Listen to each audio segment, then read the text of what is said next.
show is a member of the Sorgatron Media Podcast Network. Find out more at sorgatronmedia.com. This show is brought to you by Slice on Broadway, supporting Pittsburgh podcasting with the perfect pepperoni pizza. Production services by Sidekick Media Services. And listeners like you, supporting us at patreon.com/awesomecast.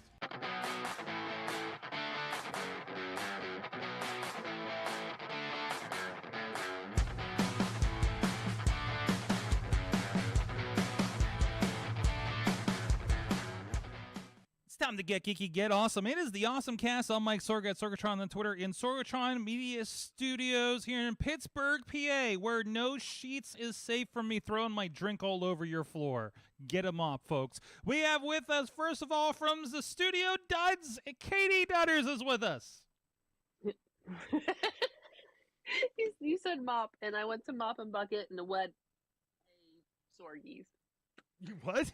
And yeah, Ponder will be the only one who laughs at that. Sorry, Sorg. What a Sorgies. WAS. And also with us, Dave Ponder, joining us as well, the Phonography Podcast.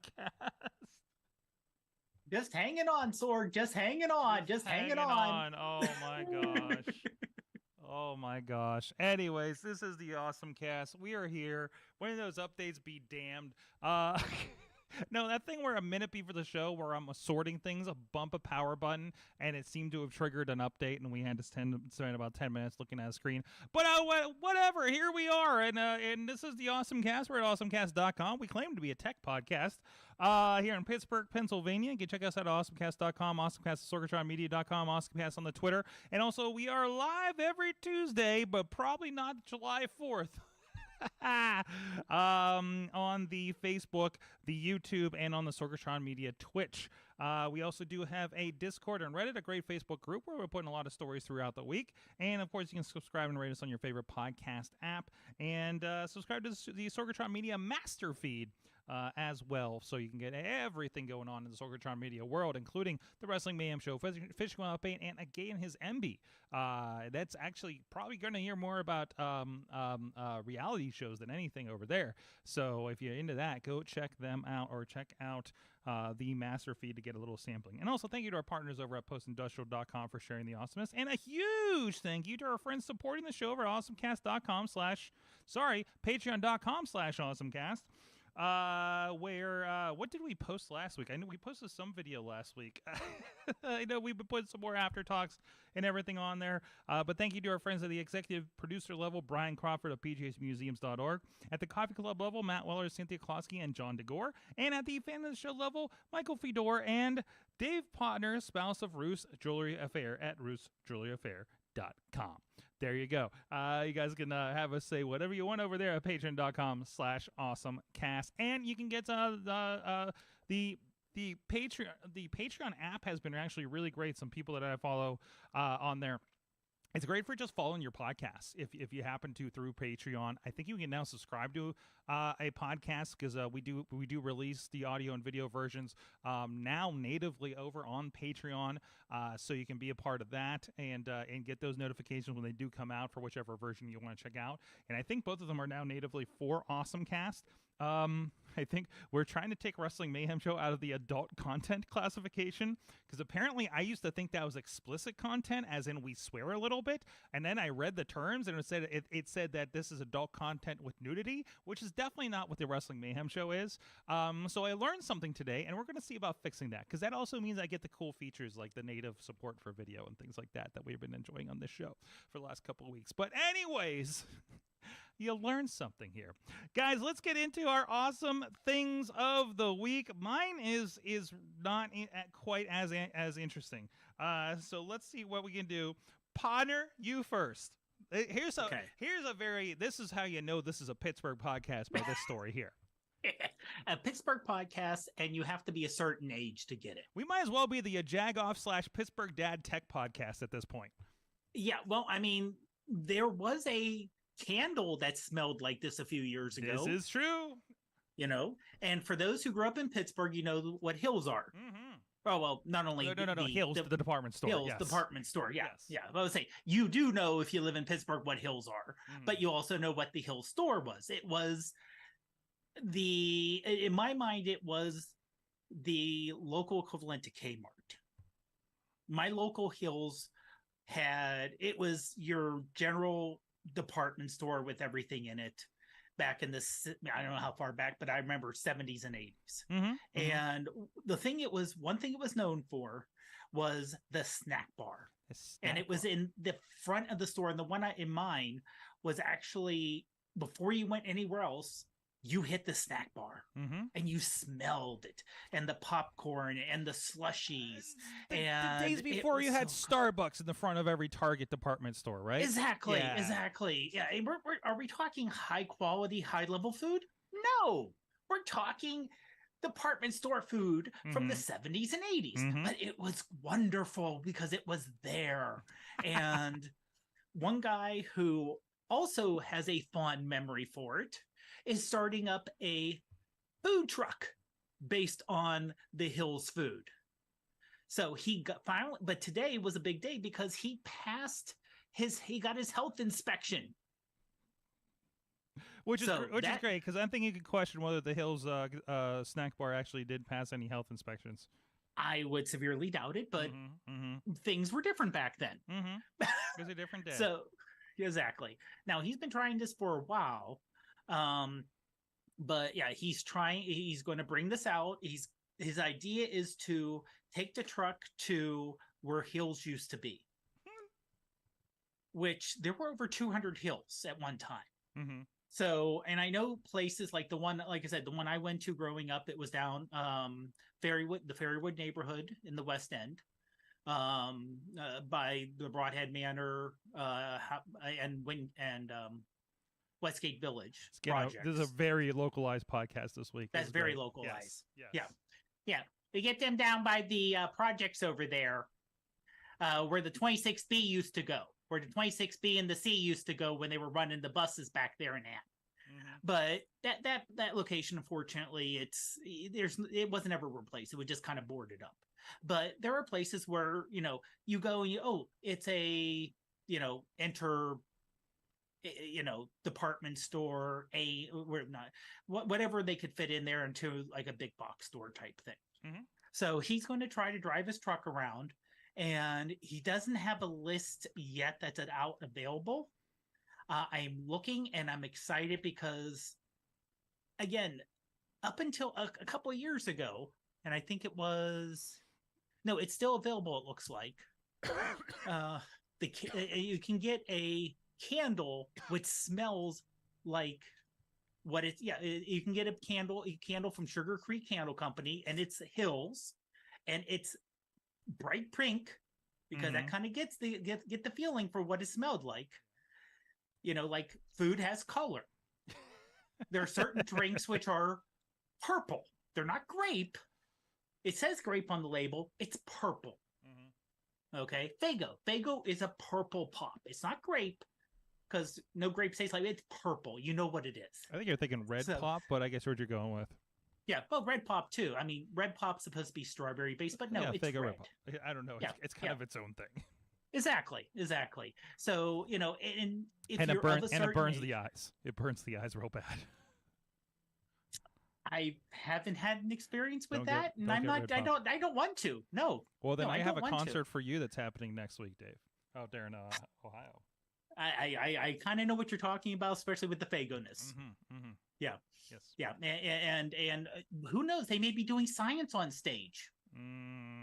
They did science on the YouTube on their TikTok or YouTube channel. He showed me this. The ICP did explaining how vacuums can make 55 gallon steel drums kind of implode on themselves when there's fantastic. A vacuum. Thank you for sharing that with me. I have not checked out their live streams in a long time. So, but yeah, they look entertaining as hell. I want to go back and look at some of that. But yeah, This is, like I said, if you're from Pittsburgh, if you having a taste of Hills, it's something that brings back memories. There you go. It really is. Now, for me, like I had Hills at least in the bigger town over from me where I'm from, Katie, I think you probably went to the same one up in Hermitage if you attended the Hills, unless you had one in your neck of the woods. I was gonna say I'm about to blow your mind because guess who worked at Ames right after it switched from Hills to Ames, so she got to way! experience the park. Yeah, in good old Newcastle. I had an Ames, but it was not a Hills beforehand. It was a Murphy's. So I don't even know if Murphy's department store even existed anywhere else. So, and James Way and all that stuff. But anyways, all right. I know that Ruth will be excited because she worked at Hills right out of high school years ago, over in Fox Chapel at the Waterworks Mall. Right where the Walmart that just closed down was. So that was a big one that she worked there. And, it has a special warmness in your heart. Nice. If you're from the area. Nice. Well, Katie, what is your awesome thing of the week? You mean the thing that will make sure I don't leave the house again? Well, I could leave the house and do this, but essentially nobody's going to hear from me for weeks because they're combining Hello Kitty with Animal Crossing. Oh, no. Oh my gosh, it's an amazing game. So it is called Welcome to Big Adventure Park, where friendships are key and adventure is just around the corner. I can't wait to watch this video. But it's Hello Kitty Island Adventure. And you get to hang out with all kinds of Hello Kitty characters. And guess what you get to do on your island? You run, climb, and glide around a mysterious island. Become besties with Hello Kitty and friends. Discover an magical underwater world. Cook food. Create customized Hello Kitty avatar, climb, decorate cabins, collect and dye clothes, become a mermaid. I mean, like, it's phenomenal. Oh yeah, you just have to. This video is, you're not gonna hear it. It's essentially just Animal Crossing with Hello Kitty, and it's Apple Arcade game. And what is it? July. We're getting it towards the end of July, and I cannot wait. They just announced this today. Yeah, July 28th, and it's. Yeah, that's where I'm gonna live. For quite a while. That's part of Apple Arcade, so it's part of that $4.99 subscription. Or if you have Apple One, you get it. So there you go. They're still adding some pretty interesting stuff. I've been playing a Ninja Turtle game on there actually. That's been pretty okay. So how is Netflix has a Ninja Turtle game? They have the Shredder's Revenge mobile version, which was the one that came out like probably about was it probably late last year maybe that came out. That nice throwback arcadey one. But there's also like another one that's like a dungeon crawler kind of thing. That's pretty good on Apple Arcade, and I think it's called let's see. Hold on a second. It's right in front of me, and I have the thing up. No, it just says Ninja Turtles. Thanks for that. So. Like the between Netflix and Apple Arcade, like my game card is pretty full right now. So, but no, that's pretty cool. So Hello Kitty, is that the first Hello Kitty game that's been on there? I think Apple Arcade, yeah. Okay. Which is funny because there's also the Netflix Hello Kitty game. There is a Remember Netflix the parade game. Yeah, that's the parade game. So the same thing. Like, so they're putting, like, both of them are taking, hey, we'll take a Hello Kitty, we'll take a Hello Kitty, we'll take a Ninja Turtles, we'll take a Ninja Turtles. Both of them have a Transformers game. So, like, because the fighting game that came out a while ago, like Forged something, came over to Netflix, and I started replaying that from start without it bugging me as much for all the, all the microtransactions and stuff. They basically kind of eliminate the microtransactions and put it under the Netflix banner if you're paying for it. So I'm getting even more value out of these, at least Netflix, although I am about halfway through FUBAR since yesterday. So that's fantastic. Ninja Turtles Splintered Fate is the one that I've been playing on Apple Arcade, actually. So no, this is really cool. So Hello Kitty Island Adventure, and and seriously, it looks just like Animal Crossing from the video that's on open here. World. The prompts and everything. I think the only difference is Animal Crossing for mobile was vertical, and this one actually this looks like it's going to be a horizontal game. So which makes sense because a lot of the games are. That means you can play this on the Apple TV, Katie. Ooh. I don't think you have one, but that's you could big screen Hello Kitty. This is finally what gets me to buy an iPad. Is that what's that? This is the thing that makes me buy an iPad. I'm like, I need a bigger screen for my Hello Kitty. It's cheaper to get an Apple TV and a controller probably than an iPad that'll play this. So there you go. But I can't play it everywhere if I don't have That is true. Well, that's what your phone's for. You got a giant ass phone like me, right? So No, no. Come on, this is Hello Kitty game. It needs to be bigger. You need all the Hello Kitty. Mm-hmm. That's the thing that's going to Silly. help I just say maximize it, yes. time to start going for the Apple refurb store. Yes, yes. All right. Well, if anybody's got any hot deals on iPads or Apple TVs or anything, so she can get supersized Hello Kitty. So, Yep. we'll pass those along. Please hit us up at awesomecast at sorgatronmedia.com, at awesomecast on the Twitter. And the Mastodon. I forgot to mention the Mastodon at the top of the show. My awesome thing is more fundamental. So I've had a couple. I had to put in an estimate recently for a job in Philadelphia, and I was literally trying to figure out, like, okay, how do I I need to put in the expenses. You know, what does it cost for me to go to Philadelphia from Pittsburgh? And we're talking about tolls. We're talking about gas. Turns out the internet has the answer, because I just did a quick search, and of course, and I'm sure many people know about this. It's probably not new to a lot of people. Maybe it is to you. AAA. First of all, let's go with the one that everybody can use if you're in Pennsylvania or not.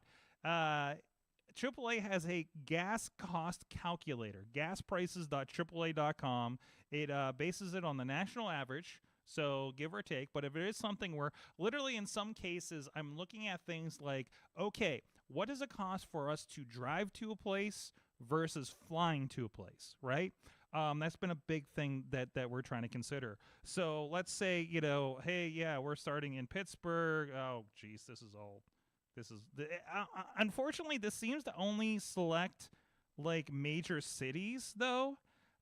So that's one drawback. Yeah. So thankfully I'm coming from Pittsburgh, which is definitely on here, and I'm going to Philadelphia, which is definitely on here. But for instance, I'm going to Chicago this week, and and once again, they like to have a little bit of estimate to know, what they need to budget.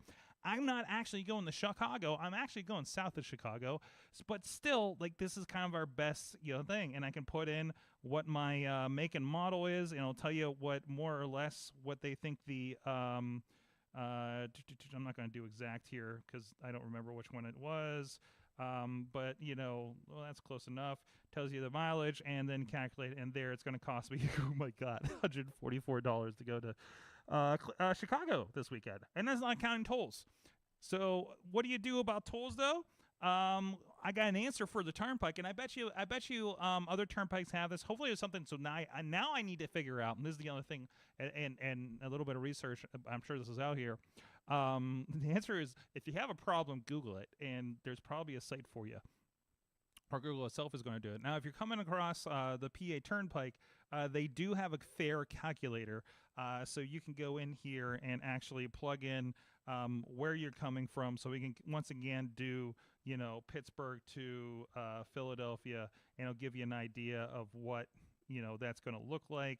Okay, I got a regular car and everything like that, and they'll get you that cost to say Philadelphia. So that's been really handy. Just a nice little thing to, instead of me trying to sit there and figure out mileage and everything like that, it's going to be $34.70 with my Easy Pass. $70 if you don't have an Easy Pass. Holy crap. Wow. Yeah, about to say, you want to get depressed, check out the fees on the PA Turnpike if you don't have Easy Pass. No, absolutely. And I think even if you're thinking about going on the Turnpike more than once, get an Easy Pass. I was going to say, and also, people complain about the cost of the PA Turnpike. I'm pretty sure this is about what it costs for me to take the Ohio and the Indiana Turnpike to Chicago. So it's kind of on par. It only seems cheaper in Ohio because you understand. It's longer for me to get to Philadelphia than it is for me to get to Detroit. I think we forget about how big our state is sometimes. So it still is ridiculous. It still is a very high price. Oh yeah, without Easy Pass, that's insane. That's insane. Yeah, you might as well fly. Yeah, and I don't 100% blame the Turnpike Commission on this. No. Because there's a law that says they have to fund something that's completely unrelated to the Turnpike. Mm-hmm. That's why the rates are so freaking high. But yeah, it's nice to know how much you're going to pay. And, I was trying to see if Google Maps told you what the toll would be. but I don't see. I think it does. Yeah. Details. Okay. So typically, like Waze, if I plug it in, it'll give me an Okay. estimate as well. So, Okay. but I wanted to go a little more to the source because it's all kind of. Katie, do you remember when we were in Fort Worth and it says it's going to take us $200 to take the toll road to Buc-ee's across town? Mhm. Yeah. So, I mean, there's something about it being user, and apparently, in I think in that neck of the woods, the price is variable depending on the time of day. So for some reason, that turns into, in Waze, they have $200 as the default or something, right? And I think it was a couple spots because I think it did it to us again when we were going to the airport and going across the metro area to the other side of Dallas. So yeah. So I mean, that's the thing. I want to take that with a grain of salt. I'd like to use something like a turnpike app like this, but again, if you're going across multiple turnpikes, then that might be a difficult thing. If there's an source for that, again, if I take 2 seconds to Google, I'll probably find it too. But this is a good starting point for those. Again, we're going to be super localized. Hills and the PL Turnpike. So that's what this podcast is today. So that's why we put a Hello Kitty break in the middle. Anyway, so but no, go check it out. It's paturnpike.com has it, and you can. I think it has the toll calculators right at the top of the page, actually. So you can check that out there. And again, the AAA gas prices. If you go to gasprices.aaa.com, that should get you where you need to be. And actually, the main site just kind of starts there and has a gas cost calculator. And also, in general, you can kind of see where all the gas rates are right now. Across the country, so really good for planning trips. I can't, I feel like an old fogey putting over the AAA, but also it saved my ass on tolls. I'm not tolls on tows lately. So definitely, especially if you have an older car, get that AAA, okay? Anyways, I don't even know what we pay for it. Missy sent it up for us, but anyways. Anyways, you know what? We also love our good friends at Slice on Broadway, sliceonbroadway.com. I don't know how many locations these days. They keep expanding. New York City style, yins are made right here up the street. The OG, the original. I don't know. It doesn't matter how many slices are out there to me because the OG is right up the street, and that's where we go. But I think they are coming down to Robinson as well. I saw that on social media a couple weeks ago. So go check them out, sliceonbroadway.com and sliceonbroadway.storefront as well. So that means to go to the storefront. That's a joke. All right, what else do we got here? Dave, you had a lot of news coming out of your neck of the world this week. Yeah. In fact, coming out earlier today. And this is kind of a big-ish deal. And I'm going to stay away from any editorializing as much as possible. But basically, up till now, it's kind of like Android and iOS with the connectors. Wait, electric vehicles. Or am I doing a different one? I think you're doing the description backwards. So we're talking about the So let's start. We're talking about the electric vehicles. We're talking about the connectors. We're talking about this compatibility thing. Of course, in past weeks we talked about General Motors and Ford partnering with Tesla on our supercharger program and everything.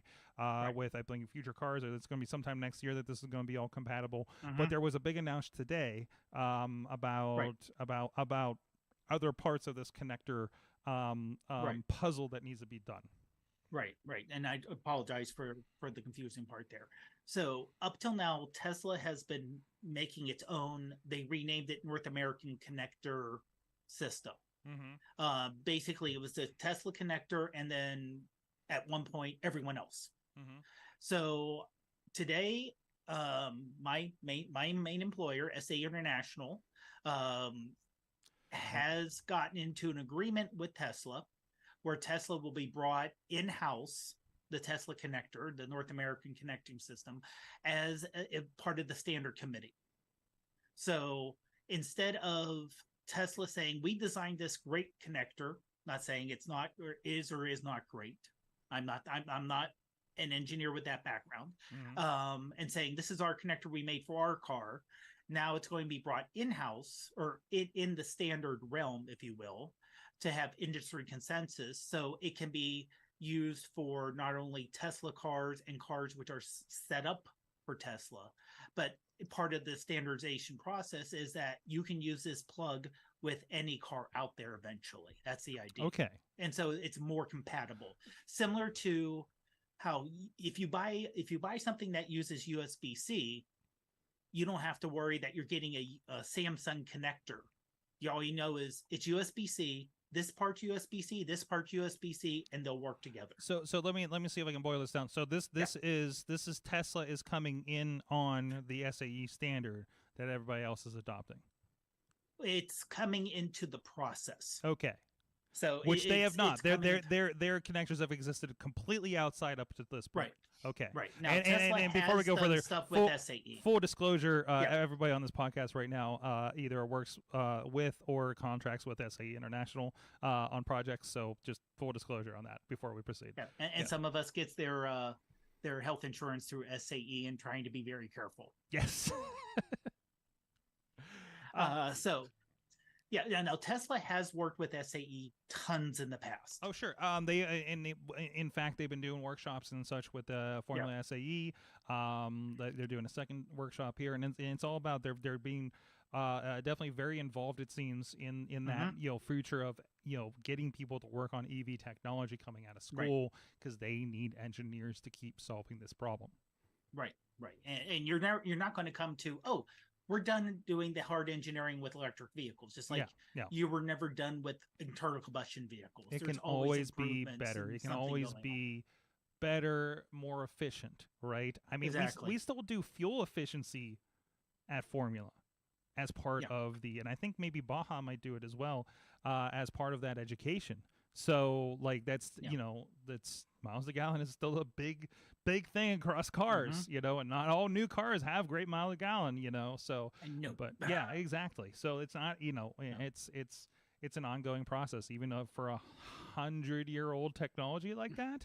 So so there you go. But anyways. Yeah. So this is a big deal. And this was not just SAE and Tesla working together, but this is also coming in with the non-Tesla charging companies, the Charge Point and the other companies. So everyone who's involved with this can be brought together as an industry, not just one company doing a thing, but as an entire industry, from the Charge Point to the electric companies to communication between the car and the charger, because there's communication there's actual data being transferred between the two.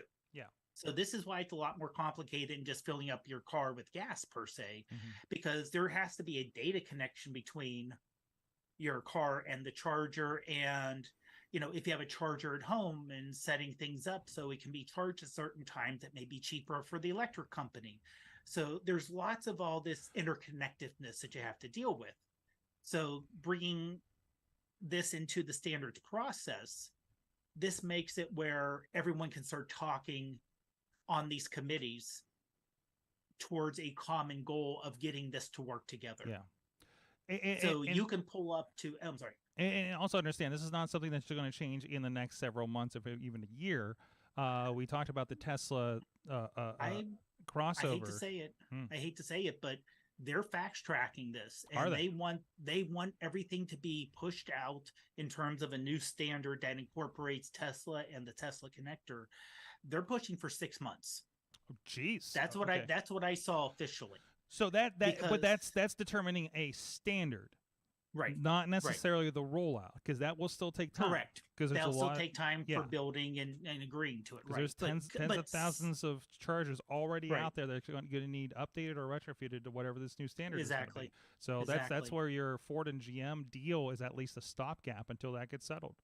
Right, and bringing in the other non-Tesla supercharger locations, bringing those in so they can work on their end, and they'll have and everyone will have, once you're on the standards committee, the idea is you come in as an engineer. You don't come in as I'm representing Tesla, I'm representing Ford, you're an automotive engineer, you're an electrical engineer. So the idea is for the betterment of everyone, and everyone agrees that, at least everyone is like, hey, if we can get everyone to know that you can just pull up to any electric charger and it just works, and you don't have to guess or not, that's a great thing for the industry. Mm-hmm. So that's always a good thing. And this was not only pushed by, companies and standards-based organizations like SAE, but it's also being pushed by the White House. The White House, an official statement that came out today that talked about this. Well, that's handy. So yeah, it always helps because not only do you get the Department of Energy, Department of Transportation involved, but if you remember the infrastructure bill that got pushed, part of that was funding, and they opened up funding for the Tesla superchargers to expand out to have the infrastructure there. Because if you say, oh, I want an electric car, but the infrastructure's not there, and the infrastructure companies are like, well, there's not enough electric cars, we won't build up because there's not. This is the chicken and the egg problem. That's why you need the government build outs for things like power lines, telephone lines, things like that. Maybe internet we're finally getting to that we talked about briefly last week. So no, that's great. So this is a big deal. This to me is a big deal that there won't be two competing standards, like, or even if you want to go back in time, Betamax and VHS. We are in the Betamax era, aren't we, of this thing? Yeah. So instead of two things butting heads, and then people saying, oh, I'm stuck with this VHS player. Well, that's a bad thing if you're stuck with a Betamax player, but at least you can play it. Oh, Tesla's completely going to be the Betamax of this thing. It's going to be a merge. Yeah, it's going to merge, and it's going to be a crossover. Everybody's going to have a compatibility deck. That's right.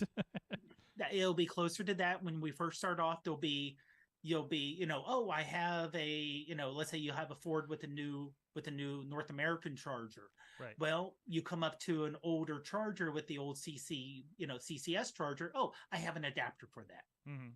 So for a while, we're going to have dongles for electric cars. There you go. Yeah. Don't trust me. No, we opened. Katie, do you remember? I don't know if you saw the pack of nozzle adapters that was in the back of that Tesla we rented. No. There was a whole bag, and I'm just like, what the hell is this? When I was figuring out that first one at the Kohl's, and it didn't work, I'm just like, this goes into this, and it was just like, this doesn't even seem right. Just like these weird plastic pieces that go on here, right? So it was weird. It was very weird.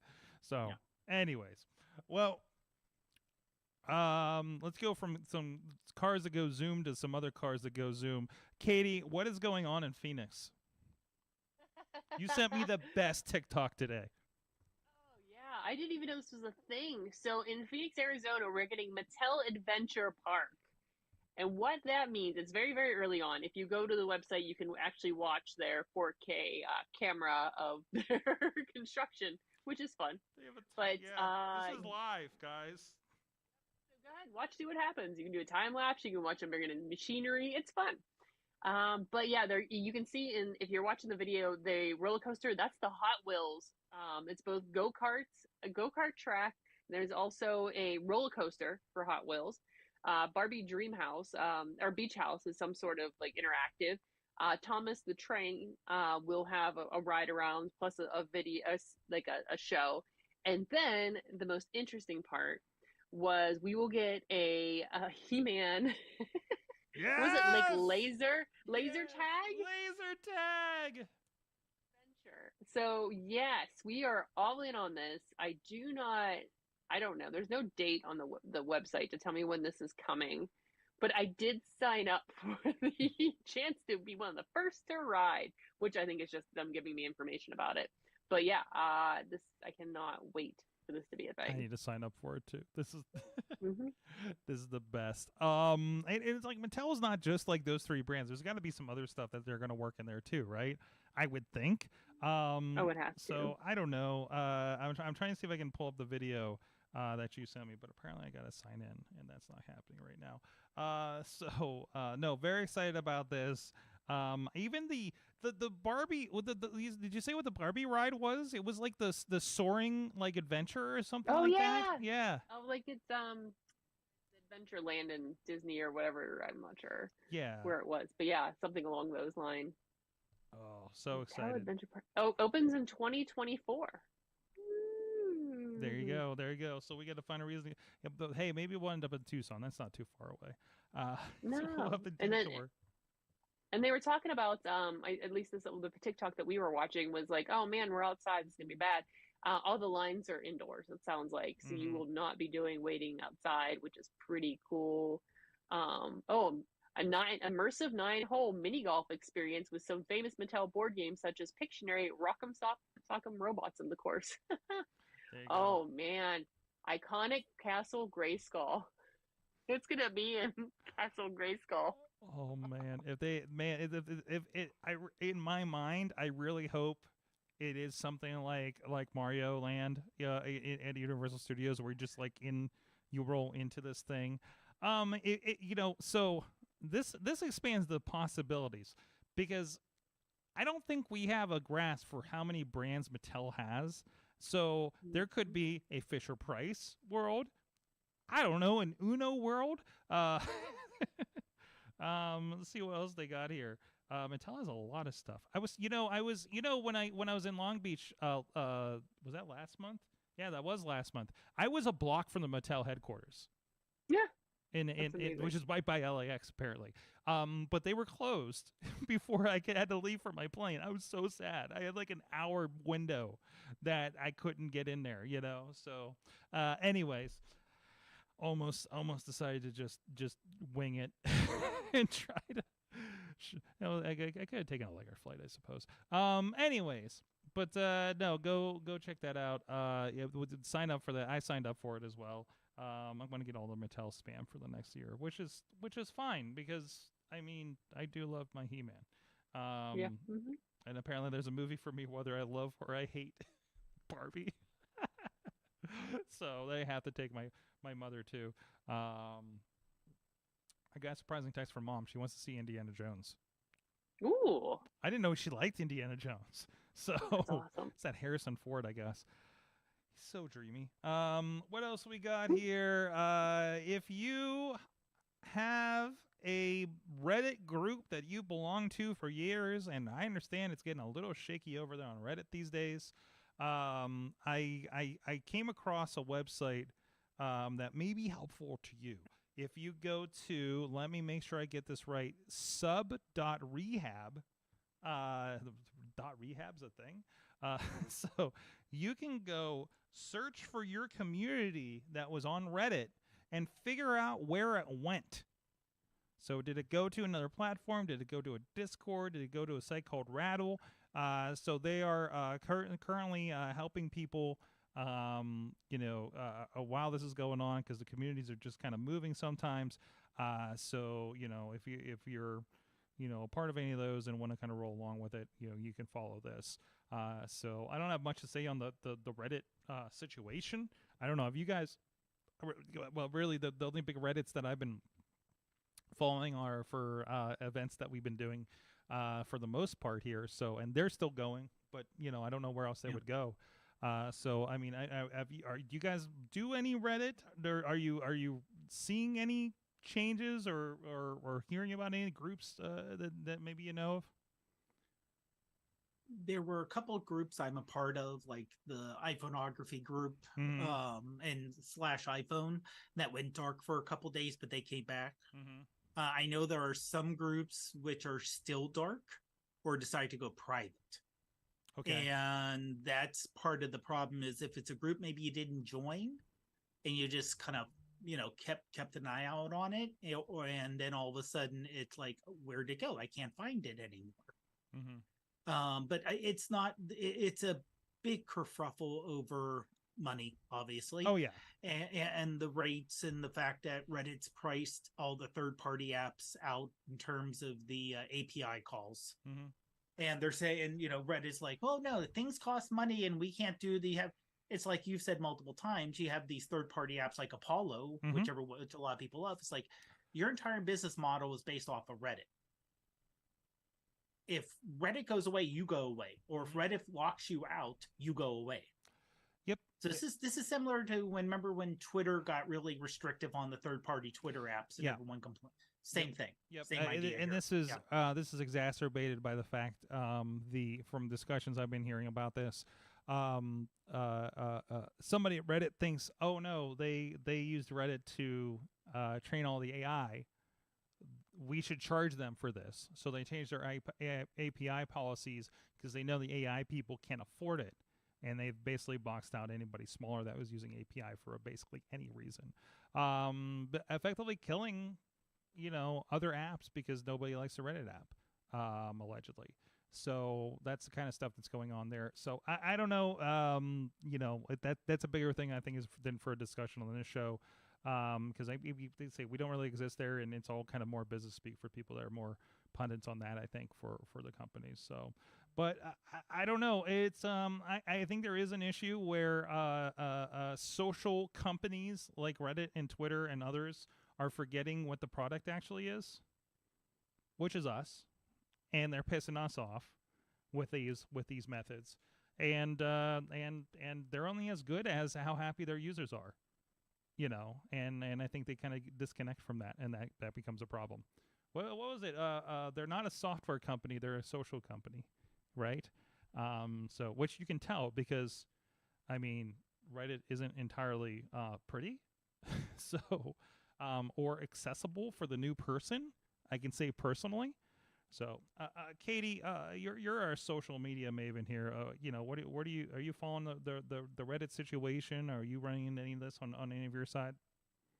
No. I mean, thankfully, it's not impacting anything that I'm doing. But it's as with anything else. This is going to be interestingly like where this will spread in other technology once this kind of gets going. Like especially if this is as successful as it seems to be, because like there are definitely some big groups that kind of were taken down, and but yeah, so I'm kind of curious. I don't know, like it's always interesting to see where this kind of moves on next too. Like who's gonna try this next? And does it stick, right? And does it stick? Does it inspire other companies similar to Reddit to try this as well?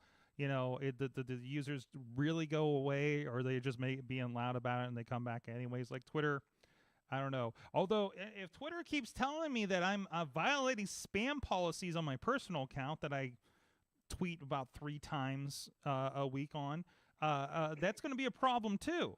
So, and apparently as a constant, our good friend at AEW, Lee Moriarty, said that it's been going around for a lot of people. So, like, yeah, that's if you add friction to the social, then I'm not going to want to be on your social. Is basically what it boils down to, right? Why do we stream on 3 or 4 different platforms? Because I want you to be able to find us and watch us or listen to us as easy as possible, right?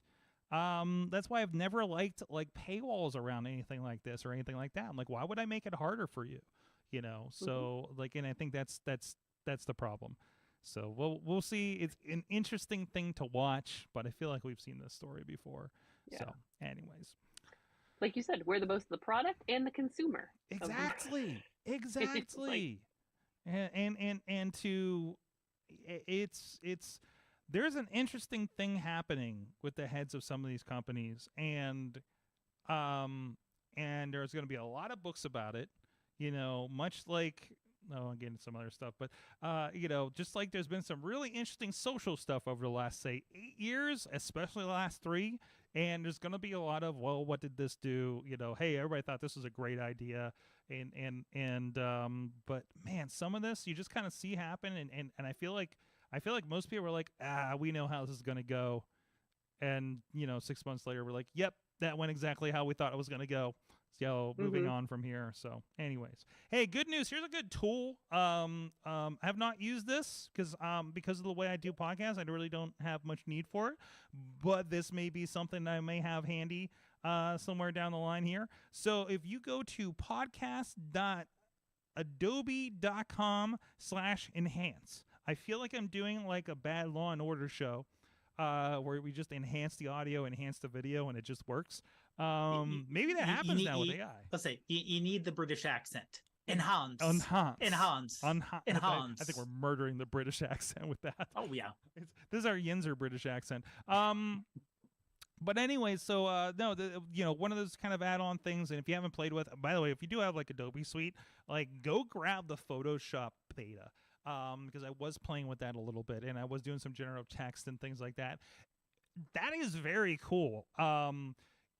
So if you download it and you bring something up and you're working with, you can do. I did a repeat. Like there's a thing where I don't have a big enough picture to fill this space, like a header on a website or fill the cover art. I think I was trying to fill in for this show or maybe the other show we do on Tuesdays, and it was somebody's picture. And I was like, oh, their head gets cut off because the way my marker goes and everything like that. And I was like, oh, let's see what this does. And it's very cool because it is built right in, and you can generate that and generate backgrounds like embedded in Photoshop using AI stuff. So I recommend download it, play with it. This is, dipping the toes into this kind of idea, right? So definitely go try that out. Throw stuff at this Adobe Podcast Beta. There's some other tools on here. There's also a mic check. Unlock quality sound from your microphone. What is this one over here? Check your mic for free. Get advice on how to improve your microphone setup. We'll make sure you sound podcast ready. Oh, so this is interesting. So this is something we're gonna have to play with that later. It'd actually be fun to plug this in. I couldn't do it live, but if I could plug this in on the studio computer and see what it says for my fairly professional setup over here. I mean, we're not using insanely high end. These are just SM58s that we use in the studio, mostly to block out all the crazy stuff that happens on the street and everything like that. But I think that could be a lot of fun. Let me know how your quality works out there if you're trying to work that out. So I might start sending this to some podcast people. Say, here, try this out. Although I don't know if you have to be. Says you have to sign in with Adobe, so I don't. That this might not be open. It's to free. everybody. It's free. No, it is. It's free because I just did it. You just need an account generally, right? Right. Right. And you can sign up with Facebook or Google. But no, I actually just did the mic test. Okay. And I found out that I am too far away, but I need to get a little bit closer to the mic apparently. Okay. And my gain, I think I have too much gain. Mm-hmm. But for echo and background noise, it gave me a check. Interesting. Yeah. Okay. There you go. So go check that out, podcast.adobe.com. And again, check out all their betas. They're doing some really, really cool stuff. And I think a lot of them, I think some of the AI tools, I think the AI tools I had to get on a wait list for the Firefly stuff. Katie, I think you were on that list too, weren't you? Yes. Did you get in? Did you play any? Just a little bit, not terribly much. I should probably do more. Yeah. Seriously, I keep telling myself this. I need we should just like cut a time out an hour or so, and it says play with stuff, right? Yeah. Like, we need that play with stuff time to figure out new things. Oh my God, we should have an AI jam session. We should all just get on Zoom and be like, have you tried this thing out? Look at this, kind of thing. When we have any time. Anyways, sleep. I mean, come on, sleep. I told myself just I'm taking enough caffeine. Enough caffeine fixes everything. Did you know it's a holiday weekend? Yeah. I'm like, oh man, I gotta do all this stuff, and everybody's like, oh, don't worry about getting that done. I took like half of next week off. I'm like, oh, it is a real holiday, isn't it? So, work-life balance. I'm working on work-life balance a lot. So, anyways, anything else big we should talk about here? There's a meteor shower that will peak in Pittsburgh tonight. Yeah, Well, but it's available through. It still be visible through early next week. So if you're downloading this podcast in the morning, yeah, or even a day or two, because I think tonight's going to be overcast here. Mm-hmm. And the apparently on Wednesday we're going to have a poor air quality day because of the fires in Canada. Oh, they're still going on. Thanks, Canada. Yeah. Thanks, Canada. We don't want your maple syrup air. This is called the June Booted. Yeah, Booted. You gotta love it. You just gotta love the name. Booted. Gotta love the name. What is that above the O? What is happening? Well, the way it's named, it's Bootit. Yeah, it's a it's got an umlaut over there. Umlaut. BOOTID. Yeah. With some dots around there. Mhm. Okay, there you go. So named after the constellation Booties. Booties? The Booty constellation. All right. They're excited about that outside. Mm-hmm. All right, so look out for Let's that. say go out and see some shooting stars and make sure you're not booty. I'm sure Jane Pitt on Twitter is already talking about this. So yeah, follow her because she's usually talking about anything interesting happening in astronomy in Pittsburgh. So definitely follow her. And also shout out, she has a new book out. So go get that. I'm not much of a fiction reader, but the excerpts that I've read have been. If you enjoy her writing, I think you're going to enjoy this. And so I've been half tempted to pick up the book just to try it out. So, but that's a bunch of places. So, go follow her at Jane Pitt on the. Is she still at Jane Pitt over on the Twitter? Probably. She is. She is. I just double checked it. Yes. Just follow there. You'll get the links for everything from there, I'm sure. So, but yeah, and she's doing book reading tours as well. So everybody is putting a book out this year. It's crazy. Boy, I was just talking to a Santa Claus that put out a book. Things that are sentences that I can say that are real life. They're always so weird to me. Anyways. Guys, thank you so much. Dave Potter, iPhoneography Podcast. Yep. Prof Pod everywhere except for TikTok where I'm Prof Pod PGH. There you go. And Katie Dutters. Not rebranded. Not yet. Not rebranded. Not yet. Who knows? Anything goes. Yeah, so we're waiting for the branding and the LLC to come through on Dutters Worldwide. Yes. So there you go. Kate Marie PGH on the Instagram as well as K Dutters on the Twitter. Yes. Yes. And her For wonderful... now, I mean, we're all like, we'll see until we all get thrown off Twitter. And find her wonderful photography from Aero Design and soon Baja over on the SAE Photo Portal. There you go. I take photos. You take photos and stuff. It's not just the stuff we put on Instagram. They actually have professional photos. They're going to get a professional place to do professional things with. So in print and stuff. So there you go. All right. Thank you guys so much. Please follow the AwesomeCast. Patreon.com/AwesomeCast. It means a lot if you guys do support the show there. We try not to. I don't want to do any more advertising. You know, we're gonna shout to our friends on Slice. We're gonna shout to anything else that I don't know what's in the intro anymore. And that's it. And that's it. I want you guys to support the show. I want to grow from that. And that's been the dream. And let's if you're digging this, if you're getting some enjoyment out of it, please follow the Patreon, and you'll get direct access. And we put on a little extra stuff every once in a while. So thank you, everybody. We'll see you guys next time. You've been our awesome audience. Have an awesome week.